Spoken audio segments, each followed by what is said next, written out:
conversation. Hey, sir, how you doing? How you doing? Just here to talk to you.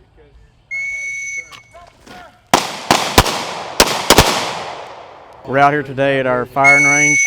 Our officers are going through this week their annual qualifications, and we're also incorporating a familiarization course on our shoot to incapacitate option that we're now giving to all of our officers in their use of deadly force. How you doing? Can I get you to calm down, sir? Get you to calm down a little bit, sir. Sir, drop the piece of wood. As a result of my experiences internationally back in 2004, doing some exchange with the Israeli police, and then some work with the State Department, and then most recently in the last 5 or 6 years with the International Association of Chiefs of Police, it became increasingly clear that many nations train their officers to shoot to incapacitate, if that's possible. In 2019, I introduced that concept to our firearms instructors and asked them to think about it. And several months later, early 2020, we agreed to go ahead and research and develop a protocol that would allow for incapacitation shots. So the whistle's what's going to signify him reaching down and picking up that object, okay? You're going to fire 2 into any green or yellow section of the target.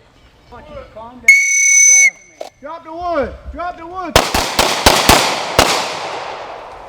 All police officers, when you attend the police academy through your firearms training, we're taught to shoot for the center of available body mass, which generally, through the training that we incorporate, includes the chest cavity.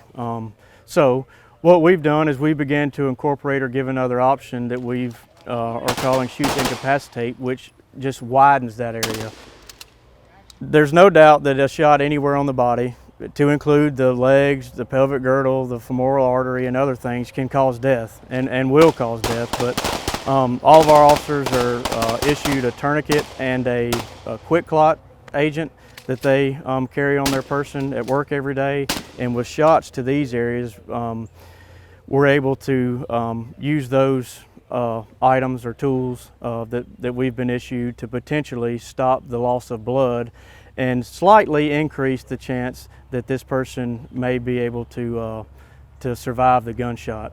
Most officers, they're not wanting to shoot, they don't want to take this person's life, but the justification for deadly force has been met, and they're generally just reverting back to their training, which has been to shoot for center mass. This is a target that you commonly see used in less lethal training. As you see, you have green, yellow, and red. In less lethal training, the green areas are areas that you generally will want to target when using some of the less lethal options that we use on the street every day. So it basically mirrors pretty closely to exactly what some of the areas we're talking about targeting when we're using the shoot to incapacitate, which includes the lower part of the abdomen, pelvic girdle, and the legs and the arms. So these are areas, once again, that could slightly lessen the chance that we may cause death in using deadly force. While you're reassessing, if you get a second whistle that would sound like that, that means those 2 shots did not work, and I want you to fire 2 center mass. Okay? We tried those 2 shoot to incapacitate, they didn't work. He's still coming, so now we're going to go to center mass. After you fire the 2 center mass, I want you to reassess again. If you get a third whistle, that means the 2 center mass didn't work, so I want 1 cranial vault. So it'll be 2 in the green or yellow. If you get the second whistle, 2 center mass.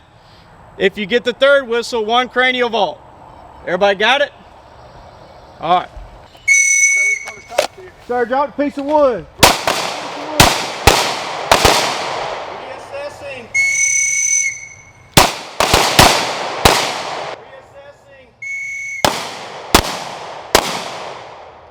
Anytime you introduce a new concept, particularly as it relates to firearms training, I think there's trepidation, but I believe that because we studied it for almost a year, we did a classroom, explained it, and then facilitated scenario-based training with simunitions, the officers came to understand how this concept and how this regiment of firearms training could be very useful in the course of their duties. So 27 years you've been taught to shoot center mass to stop the threat, and that's how I train. I like to train a lot off time, practice my shooting skills, as you can see, and then when they implement something new, which I think is a good option to have, especially where the society is going today, that we use lesser force that might not cause a fatality, maybe save someone's life, you know, so I think this is a good option to have. I like it. I think it's something that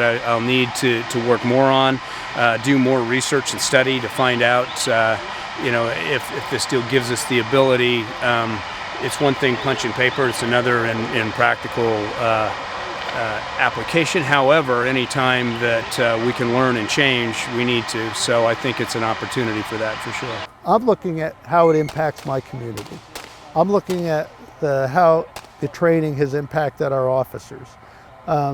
They appreciate this option. I know if we are in a situation where an individual is not killed when he's shot, that's going to bolster confidence. Any time that you can preserve a life, what that does is earn trust and maintain the confidence of the public, which is absolutely necessary if you're going to be effective in the entire arena of public safety.